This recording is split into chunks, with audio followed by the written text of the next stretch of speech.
Hello friends, এখন যাচ্ছি আমার বার্ড সেটআপের জন্য নতুন সদস্য আনতে কার্তিক দার বাড়িতে। চলুন ওখানে গিয়ে দেখা হচ্ছে।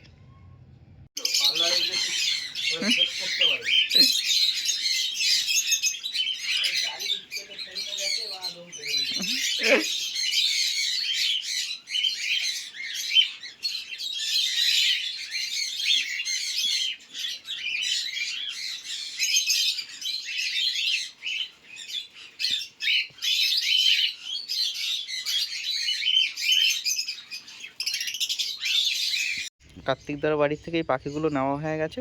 চলুন বাড়ি থেকে আপনাদের ভালো করে দেখাচ্ছি পাখিগুলো। বন্ধুরা, এই যে পাখির সেটআপের জন্য নতুন সদস্য চলে এসছে। এখন এদেরকে কিছুদিন আলাদা খাঁচায় রাখবো, তারপরে অবজারভেশন করিয়ে তারপরে এবার সবার সাথে একসাথে রেখে দেবো। আমার বাস সেটআপের নতুন সদস্য আপনাদের কেমন লাগলো কমেন্ট করে জানাবেন।